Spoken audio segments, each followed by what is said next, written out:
নমস্কার, দেখছেন নিউজ 18 বাংলা। আমি রুমেলা রয়েছি আপনাদের সঙ্গে।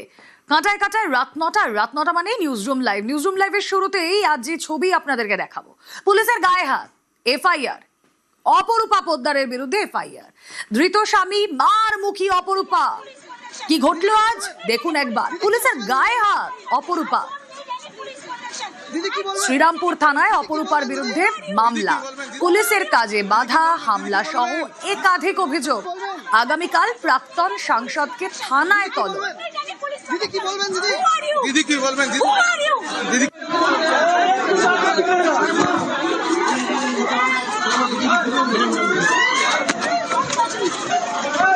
দিদি কি বলবেন? দিদি কি বলবেন? দিদি কি বলবেন? দিদি কি বলবেন? দিদি কি বলবেন? দিদি কি বলবেন? দিদি দিদি কি বলবেন? দিদি কি বলবেন? অনুপ, আমরা যাদের সঙ্গে কথা বলেছি, আইনজীবী হোক বা পুলিশ কর্তা হোক, তারা বলছিলেন ইমিডিয়েট গ্রেফতার করা হোক অপরূপা পোদ্দারকে, কারণ অপরূপা পোদ্দার পুলিশের গায়ে হাত দিয়েছেন অন ডিউটি পুলিশ। অবশেষে এফআইআর দায়ের হলো। দেখো, আজকে এনআইএর পক্ষ থেকে তার স্বামী শাকির আলী, যাকে গ্রেপ্তার করে নিয়ে আসা হচ্ছিল, সেই সময় লক্ষ্য করা যায় অপরূপা পোদ্দার, তৃণমূলের যে প্রাক্তন সাংসদ, তিনি কর্তব্যরত যে পুলিশ কর্মী, তার গায়ে হাত দিচ্ছে, একেবারে সেই ছবি স্পষ্ট লক্ষ্য করা যায়। এবং প্রত্যেকে যে এই যে ছবি, তার পরবর্তী ক্ষেত্রে নিন্দার ঝড় বইছে। তার কারণ এই অপরূপা পোদ্দার প্রাক্তন তৃণমূলের সাংসদ ছিল, একজন জনপ্রতিনিধি ছিলেন। কি করে একজন পুলিশ কর্মী তার গায়ে এভাবে হাত দেয়, এটা নিয়ে কিন্তু প্রশ্ন উঠছে। এবং তার স্বামী শাকির আলী, যখন তাকে এনআইএর পক্ষ থেকে দীর্ঘ জিজ্ঞাসাবাদে গ্রেপ্তার করা হয়, ধর্মীয় যে রামনবমীর দিন যে উস্কানিমূলক মন্তব্য এবং যে পরিস্থিতি, সেই কারণেই কিন্তু এনআইএর পক্ষ থেকে মামলা রুজু করা হয়েছিল। সেই পরিপ্রেক্ষিতে যখন এনআইএ তার বাড়িতে পৌঁছয়, দীর্ঘ তল্লাশি অভিযান, জিজ্ঞাসাবাদ, তার পরবর্তী ক্ষেত্রে গ্রেপ্তার করা হয়। গ্রেপ্তার করে যখন কলকাতার উদ্দেশ্যে এনআইএ দপ্তরের উদ্দেশ্যে নিয়ে আসা হচ্ছিল শাকির আলীকে, সেই সময় দেখা যায় যে প্রাক্তন সাংসদ অপরূপা পোদ্দার, তিনি কিন্তু একেবারে পুলিশের সঙ্গে দুর্ব্যবহার করছেন, পুলিশের গায়ে হাত দিচ্ছেন, এমনটা ছবি স্পষ্ট লক্ষ্য করা যায়। তার পরবর্তী ক্ষেত্রে তার বিরুদ্ধে পুলিশের পক্ষ থেকে মামলা রুজু করা হলো। বিএনএস এর সেকশন 121, যার দুটো পার্ট রয়েছে। যদি গ্রিভিয়াস ফার্ট হয়, সেক্ষেত্রে আপ টু 10 ইয়ার্স পর্যন্ত ইমপ্রিজনমেন্ট যেতে পারে। কিন্তু যদি তার থেকে কম হয়, তাহলে আপ টু 5 ইয়ার্স পর্যন্ত কিন্তু ইমপ্রিজনমেন্ট আছে। আমাদের আগের আইপিসিতেও ছিল, বিএনএস এও আছে। পাবলিক সার্ভেন্টের ক্ষেত্রে যদি তাদেরকে লফুল কাজ করতে বাধা দেয় এবং তাদের যদি ভলেন্টারি অ্যাসল্ট করা হয় বা হার্ট করা হয়, এবং সেই হার্টের ক্যাটাগরি অনুযায়ী কিন্তু quantum of the offence depend করে। যদি ডিজিটাল এভিডেন্স ইনভেস্টিগেটিং এজেন্সি নেয়, ডেফিনেটলি কাছে দেবে। ওটাই তো এখন সবচেয়ে ইম্পর্টেন্ট জিনিস। কারণ আমরা যদি পরবর্তীকালে যিনি সাসপেক্ট, যে কোনো ক্রাইমের ক্ষেত্রে যিনি সাসপেক্ট, তার ফটো আইডেন্টিফিকেশন ইত্যাদি গেট করেন, এগুলো নিয়ে যদি আমাদের ওই ভিডিওর সঙ্গে ম্যাচ করে দেওয়া যায়, ফরেন্সিক্যালি এটা দাঁড়িয়ে যাবে যে এটাই উনি। তো এখন তো এটা আমাদের একটা বিরাট ইম্পর্টেন্ট ডিজিটাল এভিডেন্স।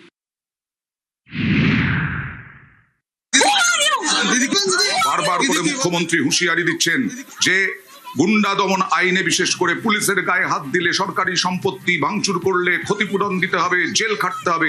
আবারও চলে যাব অনুপের কাছে। অনুপ, কোন কোন ধারা দেওয়া হয়েছে এবং তার শাস্তির বিধান কি আছে ভারতীয় ন্যায় সংহিতায়? দেখো, মুখ্যমন্ত্রী যে কড়া বার্তায় তার পরবর্তী ক্ষেত্রে লক্ষ্য করা গেল, এবং সেই ঘটনা একেবারে যে অপরূপা পোদ্দার তিনি নিজে পুলিশের গায়ে হাত দিচ্ছে, এমনটা লক্ষ্য করা। এরপরে পুলিশের পক্ষ থেকে কঠোরভাবে কিন্তু একেবারে মামলা রুজু করা হলো। 5টি ধারায় ইতিমধ্যে অপরূপা পোদ্দার, তার বিরুদ্ধে মামলা রুজু করা হয়েছে।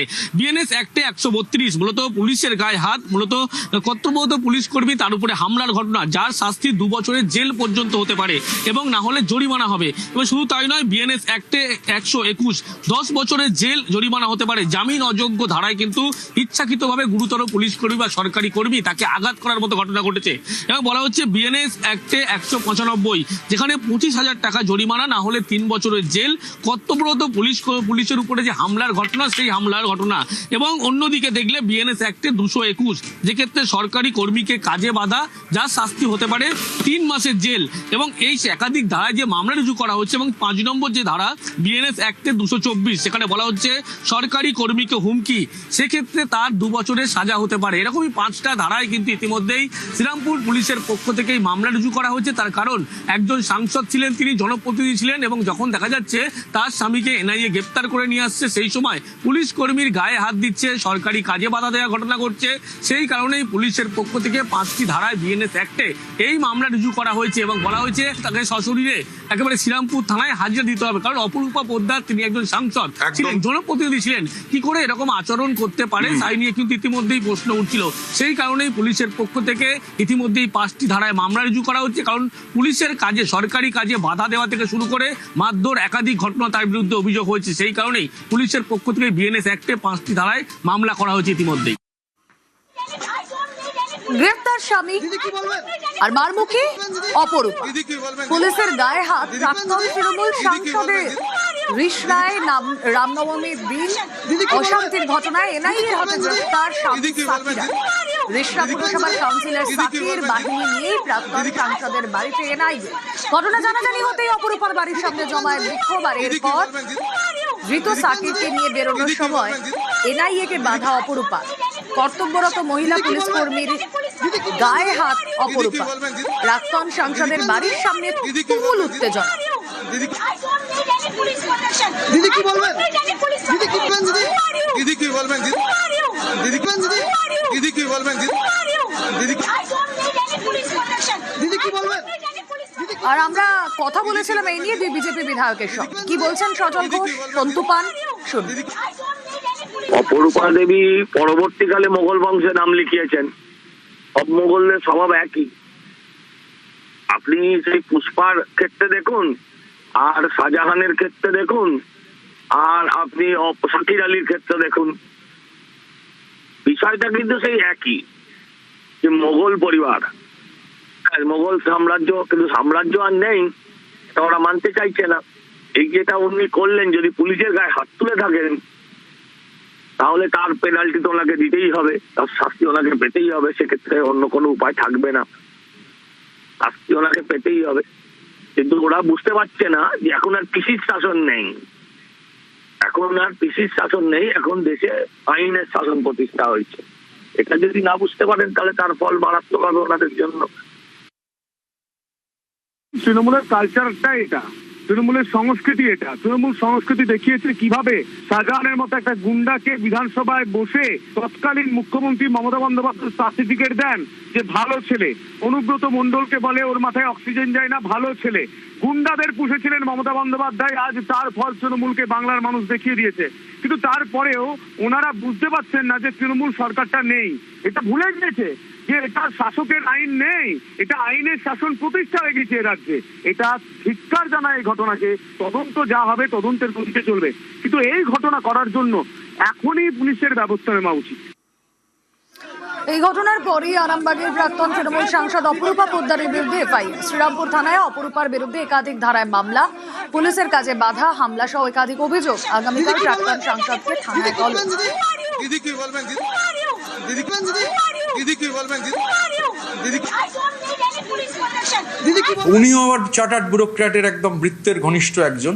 যে কেউ যদি কোনো সাংসদ, প্রাক্তন সাংসদ, বর্তমান সাংসদ, প্রাক্তন এমএলএ, বর্তমান এমএলএ, কেউ যদি তদন্তের স্বার্থে বাধা দিতে চায়, বাধা দেওয়ার চেষ্টা করেছেন, তো বাধা তো আলটিমেটলি দিতে পারবেন না, সাকাম করতে হবে। তো এখনো আসলে ওই ধারণা রয়েছে যে পশ্চিমবঙ্গে কোনো পালাবদল হয়নি, সুতরাং যা খুশি করা যায়। 2023 হুগলির রিষড়া, রামনবমীর হিংসা, আর সেই মামলাতে প্রাক্তন তৃণমূল সাংসদ অপরূপা পোদ্দারের স্বামী সাকির আলীকে গ্রেফতার করল এনআইএ। উদ্ধার 20 রাউন্ড কার্তুজ।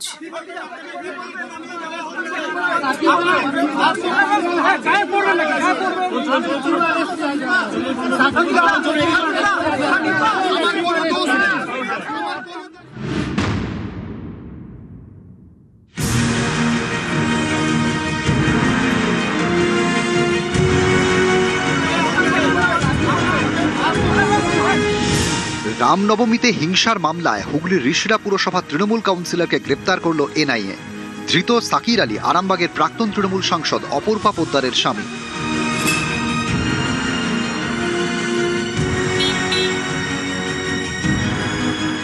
মঙ্গলবার সকালে রিষড়ার প্রাক্তন তৃণমূল সাংসদের বাড়িতে পৌঁছয় এনআইএ। বাড়ি ঘিরে ফেলেন কেন্দ্রীয় বাহিনীর জওয়ানরা। এরপরই শুরু হয় সাকিরকে জিজ্ঞাসাবাদ। জিজ্ঞাসাবাদের পর গ্রেপ্তার।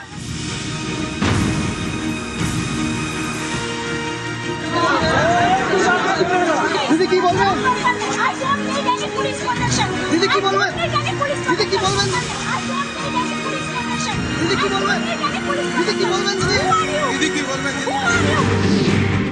ঋষিরা পুরসভা 4 নম্বর ওয়ার্ডে তৃণমূল কাউন্সিলর সাকির আলী। 2রা এপ্রিল 2023 রামনবমীর দিন বড় অশান্তির ঘটনা ঘটেছিল হুগলির ঋষরায়। বিজেপি নেতা দিলীপ ঘোষের কর্মসূচি শেষ হতেই শুরু হয় অশান্তি। ইট বৃষ্টি, বোমাবাজি ও আগুন লাগানোর ঘটনা ঘটে। অভিযোগ, ঘটনাস্থলে হামলাকারীদের নেতৃত্ব দিয়েছিলেন সাকির আলী। ঘটনার জেরে বেশ কয়েকদিন কারফিউ ছিল ঋষরায়। অভিযোগ, হিংসার ঘটনায় সাকির আলীর নাম জড়ালেও তার বিরুদ্ধে কোনো ব্যবস্থা নেয়নি তৃণমূল জামানার পুলিশ। কলকাতা হাইকোর্টের নির্দেশে তদন্তভার যায় এনআইএর হাতে। সেই মামলাতেই গ্রেপ্তার সাকির আলী। দুর্নীতি বা যে কোনো অন্যায়ের সম্বন্ধে আমরা জিরো টলারেন্সের নীতি নেব। যে যেখানেই থাকুক না কেন, যত বড়ই ধামাচাপা দেওয়ার চেষ্টা হোক না কেন, যারা অন্যায় করেছিলেন তারা আইন আমলে আসবেন। কোনো ইমিউনিটি কোনো দুষ্কৃতীকে দেওয়া হবে না। এটা সরকারের ঘোষিত সিদ্ধান্ত। দেশের মধ্যে বা দেশের বাইরে যেখানেই থাকুন না কেন তাদেরকে আনা হবে এবং আইন আমলে রাখা হবে। এটাই নতুন ভারত, এটাই নতুন পশ্চিমবঙ্গ।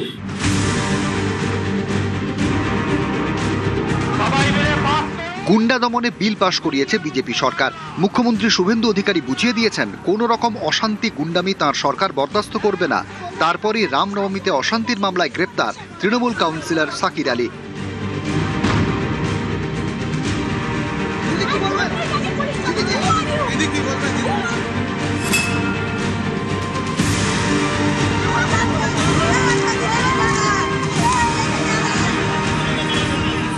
হুগলি থেকে রানা কর্মকার ও কলকাতা থেকে অমিত সরকার, নিউজ 18 বাংলা।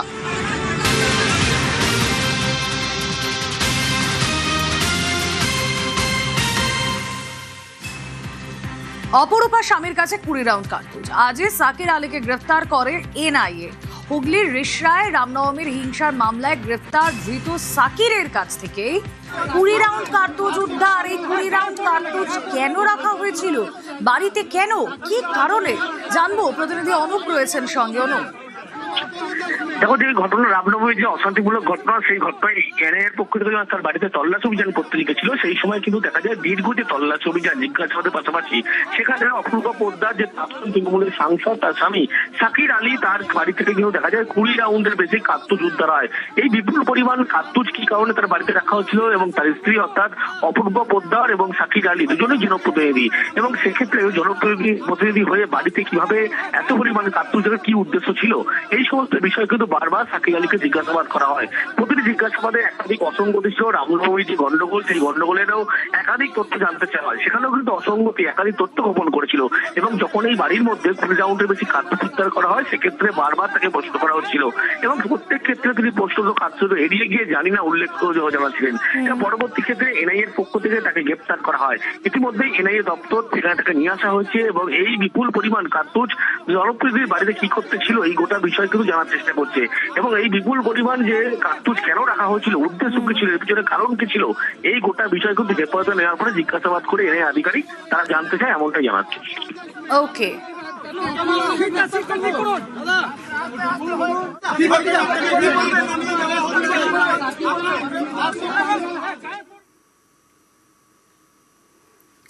সোমবার দুপুরে বিধানসভায় মুখ্যমন্ত্রীর হুঁশিয়ারি আর রাতে অ্যাকশন।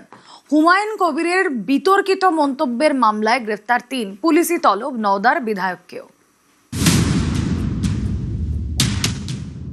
সময় এসেছে এই ধরনের লোককে সবক শেখানোর। ভারতবর্ষের সংবিধান, আইন শেষ কথা বলে, কোন বাপের আবার শেষ কথা বলে না।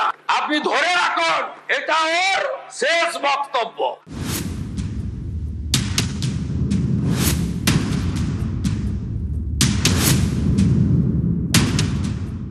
আমি যেদিন ময়দানে মুসলমানদের নিয়ে নেমে যাব না, সেদিন এমন সাটা ভাঙা মাছ শুরু করব যে আপনাদের পতাকা বহন করার লোক থাকবে না। কেস, ওরকম কেস আমাদের বহুবার জেল খাটা আছে। লাখ লাখ লোককে রাস্তায় নিয়ে নামাবো আর সাটা ভাঙা মাছ দেবো আর জেলে যাব। নওদার আমজনতা উন্নয়ন পার্টির বিধায়ক হুমায়ুন কবির, তাঁর এই মন্তব্য বিতর্কের ঝড় তোলে রাজ্য রাজনীতিতে। বিতর্কের রেশ পৌঁছয় বিধানসভায়। সোমবার বিধানসভায় দাঁড়িয়ে হুমায়ুনকে চরম হুঁশিয়ারি দেন মুখ্যমন্ত্রী শুভেন্দু অধিকারী। যেদিন ময়দানে মুসলমানদের নিয়ে নেমে যাব না, সেদিন এমন ছাটা ভাগা মার শুরু করবে যে আপনাদের পতাকা বহন করার লোক থাকবে না। আমাদের বহরমপুরে জেল খাটা আছে। বহরমপুর সেন্ট্রাল জেলের যা আয়তন, তাতে 4700 বা 4800 বেশি লোক ধরে না। লাখে লাখে লোককে রাস্তায় নিয়ে নামাবো আর ছাটা ভাঙা মার দেবো আর জেলে যাব। কদিন জেলে আটকে রাখতে পারবেন, কত খাওয়াতে পারবেন দেখবো। ভবিষ্যতে এই ধরনের কথা বলার আগে 25 বার ভাবার হুঁশিয়ারি দিয়ে আমি সবাইকে আশ্বস্ত করছি। আপনারা ভাবছেন কেস হয়েছে, অ্যাকশন কবে হবে? যারা ওকে ডেকেছিল এই সভাতে তাদেরকে আগে তুলবো, তারপরে আপনার কাছে যাব। সোমবার দুপুরে মুখ্যমন্ত্রীর হুঙ্কার, সোমবার গভীর রাতেই অ্যাকশন। রেজিনগরের সভার আয়োজনের সঙ্গে যুক্ত 3 জনকে গ্রেপ্তার করে পুলিশ। জালে রেজিনগরের সভার আয়োজক আমিনুল হক, রেজিনগরের কাশীপুর অঞ্চলের এজেইউপি সভাপতি গোলাম মোস্তাফা এবং বহরমপুর সদর মহকুমার এজেইউপি সহ সভাপতি আনিসুর রহমান। উস্কানিমূলক মন্তব্যের অভিযোগে মুর্শিদাবাদের রেজিনগর এবং শক্তিপুর থানায় হুমায়ুন কবিরের বিরুদ্ধে জোড়া এফআইআর দায়ের হয়েছে। প্রথমে ঘনিষ্ঠদের গ্রেপ্তার, তারপর পুলিশ হুমায়ুনের দুয়ারে। মঙ্গলবার সকালে হুমায়ুন কবিরের বাড়িতে গিয়ে নোটিশ ধরায় পুলিশ। তাকে 3রা জুলাই শক্তিপুর থানায় এবং 4ঠা জুলাই রেজিনগর থানায় তলব করা হয়েছে। কড়া প্রশাসন, তারপরেই হুমায়ুনের সুর নরম। আমার এটা বলা ভুল হয়েছে, যে এটুকু আমি মানছি যে আমি মুসলমানদের নিয়ে নামবো বলেছি। আমরা রাস্তায় নেমে আন্দোলন করব। বিতর্কিত মন্তব্য অবশ্য হুমায়ুন এই প্রথম করেননি। তৃণমূল জামানাতেও এমন হুমকি শোনা গিয়েছে তার মুখে। 2 ঘন্টার মধ্যে তোমাদেরকে যদি ভাগীরথীর গঙ্গায় না ফেলতে পারি, রাজনীতি থেকে সরে যাব। পালা বদলের পর পরিস্থিতিরও বদল। সময় এসেছে এই ধরনের লোককে সবক শেখানোর। আপনাকে আমি পরিষ্কার বলছি, মমতা ব্যানার্জি মুখ্যমন্ত্রী নন। আপনি দুর্বল মুখ্যমন্ত্রী পেয়ে যা খুশি করেছেন, যা খুশি বলেছেন। আর আমি 1 সপ্তাহ পরে মুর্শিদাবাদে যাচ্ছি। আমি প্রমাণ করে দেব ভারতবর্ষের সংবিধান, আইন শেষ কথা বলে, কোন বাপের আবাদ শেষ কথা বলে না। সোমবার মুখ্যমন্ত্রী করা হতেই সুর নরম করেন হুমায়ুন। আমি তো রাজ্য সরকারের বিরুদ্ধে কিছু বলিনি, আমি বিজেপির বিরুদ্ধে বলেছি। কার কাছে উনি ক্ষমা চাইতে বলছেন ক্লিয়ার বলুন, যদি সেটা ক্ষমা যোগ্য হয় নিশ্চয়ই। সোমবার সুর নরম, মঙ্গলবার পুলিশের তলব পাওয়ার পর কার্যত ভুল স্বীকারেরই সুর নওদার বিধায়কের গলায়। মুর্শিদাবাদ থেকে প্রণব বন্দ্যোপাধ্যায়, নিউজ 18 বাংলা। প্রতি বছর যেন এক উৎসবের মেজাজ থাকতো। কি ঘিরে? এই যে এই মঞ্চটা ঘিরে, এই মঞ্চ ঘিরে উৎসবের মেজাজ। জেলার বিভিন্ন প্রান্ত থেকে কর্মী সমর্থকরা আসতেন তাদের এই শহীদ দিবস উপলক্ষে। ধর্মতলায় তৃণমূলের শহীদ দিবস, সেই শহীদ দিবসে দূর দূরান্ত থেকে মানুষজন আসতেন এবং 1 সপ্তাহ ব্যাপী তাদেরকে বিভিন্ন জায়গায় রেখে চলতো। ওই যে বললাম, একটা উৎসব। কিন্তু এবার এই ছবিটা বদলাতে চলেছে। 21শে জুলাই নো পারমিশন। প্রতি বছর 21শে জুলাইয়ের চেনা ছবিটা এবার উধাও। ধর্মতলায় ভিক্টোরিয়া হাউসের সামনে প্রতিবাদ সভা করে তৃণমূল। 2025-এর ছবিও দেখালাম আপনাদের। এবার মমতা তৃণমূল এবং নব তৃণমূল কাউকে ধর্মতলায় সভা করার অনুমতিই দিল না কলকাতা পুলিশ।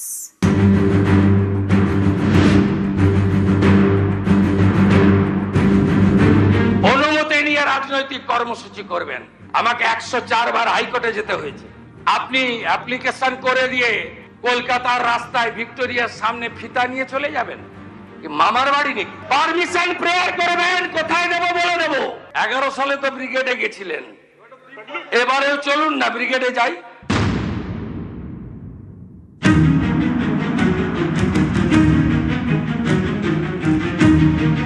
21শে জুলাই তৃণমূলের শহীদ দিবস। প্রতি বছর এই দিনে ধর্মতলায় ভিক্টোরিয়া হাউসের সামনে সভা করে তৃণমূল।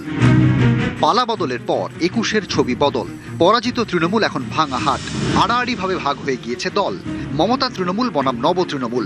এবার কোনো তৃণমূলকেই ধর্মতলায় রাস্তা আটকে 21শে জুলাই পালনের অনুমতি দিল না কলকাতা পুলিশ। ওইখানে অ্যাকচুয়ালি একটা জেনারেল 144 থাকে, মানে কোনো রকম মিছিল মিটিং অ্যালাউড হয় না। তো ওই অর্ডারটা এখন আছে, অর্ডারটা অলরেডি ইন প্রোক্লেমেশন।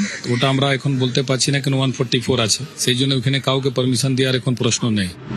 1993 সালের 21শে জুলাই সচিত্র ভোটার কার্ডের দাবিতে তৎকালীন কংগ্রেস নেত্রী মমতা বন্দ্যোপাধ্যায়ের নেতৃত্বে রাইটার্স বিল্ডিং অভিযান, গুলি চালায় পুলিশ, মৃত্যু হয় 13 জন কংগ্রেস কর্মীর। 1994 সাল থেকে ধর্মতলায় 21শে জুলাই পালন শুরু করেন মমতা বন্দ্যোপাধ্যায়। 1998 সালে তৃণমূল প্রতিষ্ঠার পর থেকে তৃণমূলই 21শে জুলাই পালন করে। প্রতি বছর এই দিনে ধর্মতলায় সভার আয়োজন করা হয়। মাঝে অবশ্য একবার ব্রিগেডেও 21শে জুলাই হয়েছে 2011 সালে, বামকে হারিয়ে তৃণমূল ক্ষমতায় আসার পর। সেবার শহীদ দিবসের মঞ্চে পাগলু ডান্সও দেখেছে রাজ্যবাসী। যদিও পরের বছরই ধর্মতলায় ফেরে তৃণমূলের সমাবেশ। অনুমতি নিয়ে রাজনৈতিক কর্মসূচি করবেন, আমাকে 104 বার হাইকোর্টে যেতে হয়েছে। আপনি অ্যাপ্লিকেশন করে দিয়ে কলকাতার রাস্তায় ভিক্টোরিয়ার সামনে ফিতা নিয়ে চলে যাবেন? কি মামার বাড়ি নাকি? ফিতা নিয়ে যাবেন মাপতে? কে অধিকার দিয়েছে আপনাকে? কে অধিকার দিয়েছে? পারমিশন প্রেয়ার করবেন, কোথায় দেবো বলে দেবো। আরে আপনাদের লোক প্রচুর, প্রচুর লোক, লক্ষ লক্ষ লোক, 30 লাখ লোক হয়। 11 সালে তো ব্রিগেডে গেছিলেন, এবারেও চলুন না ব্রিগেডে যাই, দম আছে। 26-এর ভোটে তৃণমূলের ভরাডুবি, হারতেই টুকরো ঘাসফুল। একদিকে মমতা বন্দ্যোপাধ্যায়ের তৃণমূল, অন্যদিকে ঋতব্রত বন্দ্যোপাধ্যায়ের নেতৃত্বে নব তৃণমূল। এরপরই 21শে জুলাই নিয়ে দড়ি টানাটানি শুরু হয় দুপক্ষের মধ্যে। কে আসল তৃণমূল, কে ধর্মতলা 21শে সভা করবে, দুপক্ষই পৌঁছয় কলকাতা পুলিশের কাছে। নিজেদের আসল তৃণমূল দাবি করে শনিবার ধর্মতলায় 21শে জুলাই পালন করতে চেয়ে কলকাতা পুলিশকে চিঠি দেয় নব্য তৃণমূল। সেদিন বিকেলে একই দাবিতে চিঠি দেয় মমতার তৃণমূলও। পুলিশ অনুমতি দেওয়ার আগেই রবিবার ভিক্টোরিয়া হাউসের সামনে ফিতে নিয়ে মাপজোক করতে দেখা যায় মমতা তৃণমূলের নেতা কুণাল ঘোষ, দোলা সেনদের। দিনের ব্যস্ত সময় ট্রাফিকে বাধা দেওয়ার অভিযোগে মামলা হয় তাঁদের বিরুদ্ধে। শেষ পর্যন্ত কোনো পক্ষকেই ধর্মতলায় সভার অনুমতি দিল না কলকাতা পুলিশ। ওইখানে অ্যাকচুয়ালি একটা জেনারেল 144 থাকে, মানে কোনো রকম মিছিল মিটিং অ্যালাউড হয় না। তো ওই অর্ডারটা এখন আছে, অর্ডারটা অলরেডি ইন প্রোক্লেমেশন। ওটা আমরা এখন বলতে পারছি না কেন 144 আছে, সেই জন্য ওইখানে কাউকে পারমিশন দেওয়ার এখন প্রশ্ন নেই। ঋতব্রত সন্দীপন গোষ্ঠীর তরফের অবশ্য জানা যাচ্ছে যে তাদের যেখানেই জায়গা দেওয়া হবে তারা সেখানেই 21শে জুলাই সমাবেশ করবেন। এক্ষেত্রে দাঁড়িয়ে ধর্মতলাতেই করতে হবে এমন কোনো সিদ্ধান্ত তারা এখনো পর্যন্ত গ্রহণ করেননি। অন্যদিকে কালীঘাটপন্থী তৃণমূল কংগ্রেসের বক্তব্য যে তারা আইন মেনেই চলবে এবং সে কারণেই তারা চিঠি দিয়েছিলেন কলকাতা পুলিশের কাছে যাতে অনুমতি পাওয়া যায়। তবে সেই অনুমতি আসবে না ধরে নিয়ে তারা আগামী দিনে আইনি লড়াইয়ের প্রস্তুতি নিচ্ছেন। ফলে তৃণমূলের যে 21শে জুলাই তা সত্যি ধর্মতলায় ফিরবে কিনা তা নির্ভর করবে আদালতের ওপরেই। ক্যামেরা অসিত দাসের সাথে আবির ঘোষাল।